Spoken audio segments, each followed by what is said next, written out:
sa church, lagi kang late, pero sa trabaho hindi. Bakit ganon? Ang dami mo oras sa cellphone, pero pagbabasa ng Bible, tamad ka. Bakit ganon? Pag praise and worship, energetic ka, pero pag nagtuturo na si pastor, nakakatulog ka. Bakit ganon? Lagi naman ako nagsisimba, pero bakit nandito ako? Bakit ganon? Akala ko tama paniniwala ko, hindi pala. Tunay na relationship pala dapat kay Iso. Huwag kang masyadong mayabang dahil dyan bumagsak si Taning. Be humble para may blessings kay Lord. Kinamuhian ng Diyos ang lahat ng mayayabang. At sila ay tiyak na paparusahan. Ang Holy Spirit lang ang magbibigay sa iyo ng kalayaan at tagumpay. Sa gala, excited ka. Pero sa gawain ng Diyos, tamad ka. Unahin mo muna si Lord bago ka gumala. Sobrang lamig.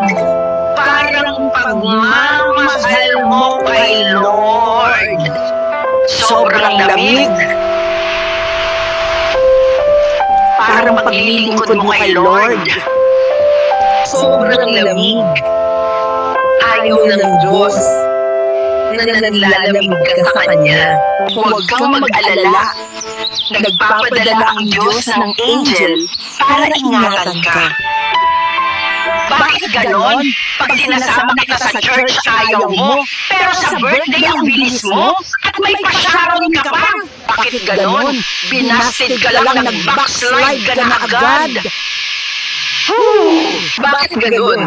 Kung kailan ka nagkaroon ng trabaho, saka naman nawala ka sa paglilingkod sa Diyos. Huwag kayong gagaya sa akin. Babaero ako kaya ako andito.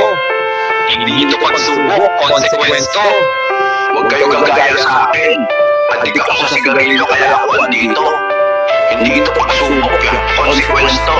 Bakit ganon? Sinasabi mo na God will provide, pero ayaw mo naman kumilos. Bakit ganon? Dati ang sipag mo maglingkod sa Diyos, pero ngayon tinatamad ka na. Bakit ganon? Ang tagal mong pinag-pray, pero hindi naging kayo. Akala ko okay lang maging babaero, hindi pala. Sobrang init dito. Akala ko walang impyerno, totoo pala, at sobrang init. Bakit ganon? Ang tagal mo ng Kristiyano, pero hindi ka pa rin marunong magbayad ng utang. Bakit ganon? Lagi ka na lang nagsusorry kay Lord, pero ayaw mo naman isuko ang bisyo mo. Bakit ganon?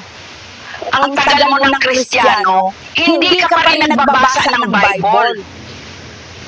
Follow for more. Thanks for watching. God bless you all.